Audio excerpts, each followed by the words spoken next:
On est de retour cette semaine à Hockey le Magazine chez Perfo Elite avec Philippe Roy pour notre dernière capsule de la saison. Et Philippe, pour cette dernière de ta deuxième année de collaboration avec nous, tu as choisi de parler de pliométrie. De quoi tu veux parler exactement et quelle est l'importance de tout ça dans ton plan d'entraînement? En fait, on a parlé beaucoup de transfert du gym vers la glace pendant la saison.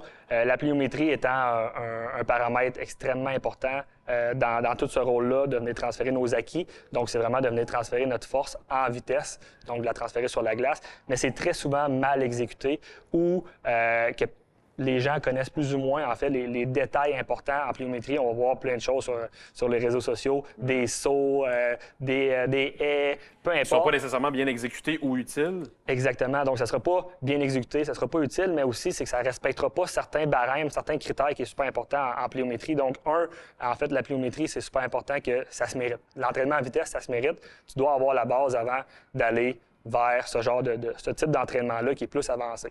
Ça semble anodin, sauter, mais c'est pas tout le monde qui est capable de le faire d'une bonne façon. Le deuxième point, c'est d'apprendre à absorber les contacts avant même de se propulser. Donc, de sauter après absorber, parce que si tu absorbes mal, tu seras pas capable d'utiliser toute ta force, ta puissance pour venir te repropulser. Le troisième facteur, en fait, c'est de venir séparer dans ta semaine tes exercices de pliométrie. C'est des exercices qui ont, comme j'ai dit, ont l'air très anodins, faciles à faire, mais sont très taxants sur le système nerveux. Il faut les faire au bon moment. Il faut les faire au bon moment, dans ta semaine, en saison, hors saison, mais c'est important de les séparer.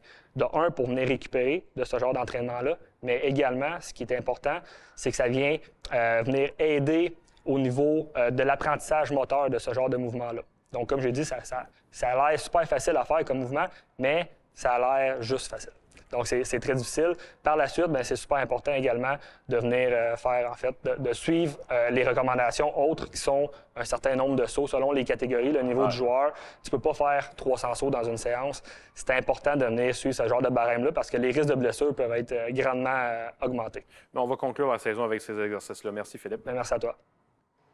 Donc, le premier mouvement va être réellement pour venir travailler l'absorption. Donc, on va venir faire un drop squat. Super simple à réaliser, mais super important de le faire adéquatement. Donc, de venir absorber une descente rapide de notre squat. Les genoux doivent suivre les orteils. Pas rentrer vers l'intérieur, pas sortir trop vers l'extérieur.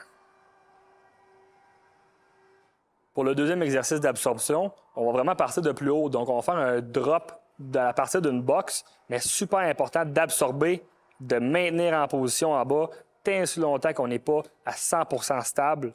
On se laisse descendre, on absorbe. Donc, on garde le corps tight, le dos reste droit, vers l'avant légèrement, les genoux ne rentrent pas vers l'intérieur. Donc, tout est vraiment stable, fixe. Donc, maintenant, on va venir intégrer des sauts vers l'avant, des sauts latéraux avec les haies.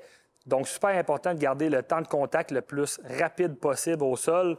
Donc, tout se fait sur une jambe. Donc, 2 sauts vers l'avant et un saut latéral, donc suivi d'un skater jump. Et on peut recommencer. Donc, 2 sauts vers l'avant le plus rapidement possible et un skater jump explosif pour poursuivre. Philippe, c'était nos derniers exercices de la saison. D'abord, merci à nos deux modèles qui ont été avec nous, Siana et Michael.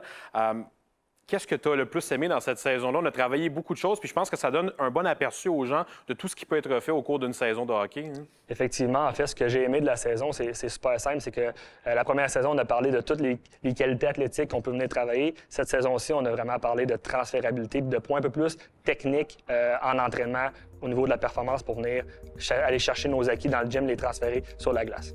Philippe, un grand merci à toi de t'être rejoint à nous pour Hockey le Magazine pour une deuxième année. On espère que ça va se poursuivre dans les prochaines années. Je pense que les prochains mois vont être occupés. Tu vas arriver là, dans ta fin de saison puis la saison estivale qui est assez chargée avec les joueurs de hockey. Maintenant, ça arrête presque plus. Mais oui, c'est tout à charger. Merci beaucoup, Philippe. On se revoit, j'espère, l'année prochaine. Yes, merci à toi.